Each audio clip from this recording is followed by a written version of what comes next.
Of all the movies director Paul Verhoeven has been responsible for, none has had the impact or cultural staying power of 1987's Robocop.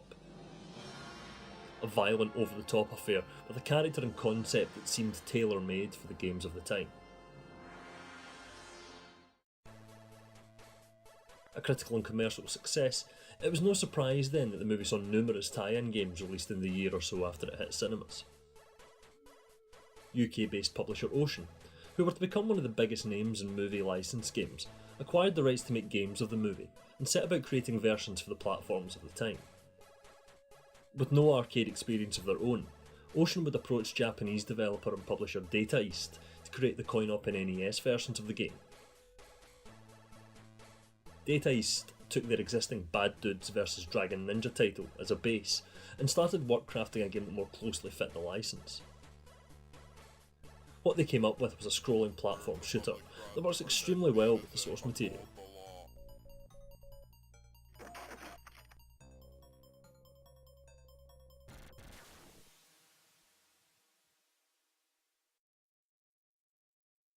Robocop.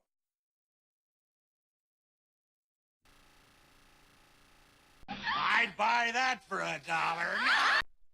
Playing as the eponymous Robocop, players had to punch and shoot their way through 7 tough levels and clean up the streets of old Detroit.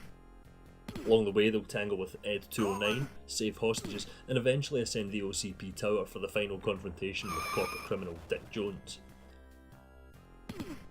The game more than looks and sounds the part.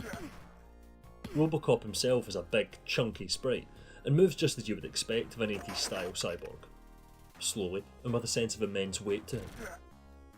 This is backed up by solid sound effects and sampled dialogue from the movie. His punches are vicious and take out enemies with one hit. About a third of the way through the first level, Robocop will unholster his gun, a powerful weapon with infinite ammunition. This can be upgraded throughout the game with several power-ups which offer varying degrees of increased damage and spread, with the trade-off being limited ammunition. Ultimately, you can also collect the powerful Cobra rifles, dropped by certain enemies, which make short work of anything that they're fired at. Dead or alive, you are coming with me. For all of Robocop's power though, this is a punishingly hard game. Due to Robocop's slow walking speed, it's often easy to put yourself in a position where you can't avoid taking damage.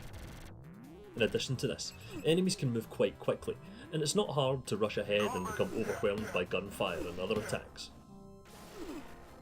Slow, methodical movement is the key to progress here. Once that lesson is learned, it makes the remainder of the game that much more satisfying. That's not to say there aren't frustrations. There are times in later levels where it's extremely hard to avoid damage from certain stationary guns due to the way they're positioned and the way that you have to progress. There are a couple of instances of crippling slowdown, though thankfully these are few and far between. The controls, while mostly fine, do on occasion get in the way, especially when manipulating the lifts in the final level where it's not possible to move left or right once you've activated it. It's a minor niggle, but when the game is good at stripping you of health quickly, it can lead to deaths that you don't really have much way of avoiding. The bosses, unfortunately, for the most part, are an uninspiring lot. While Ed 209s appear at semi-regular intervals and gives a good fight, the remainder are uniformly dull. A van full of goons and a crane with a wrecking ball are particular low points. There are also a couple of shooting gallery special stages that appear between levels.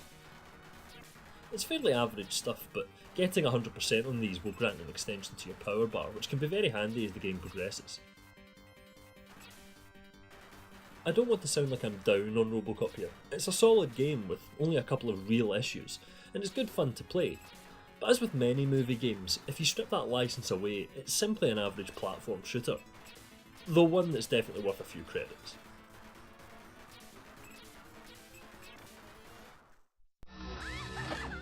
Thank you for your cooperation. Good night. Coming up next time on Arcade Attacks. Available for your home in 1995, only on Nintendo Ultra 64. Killer Instinct.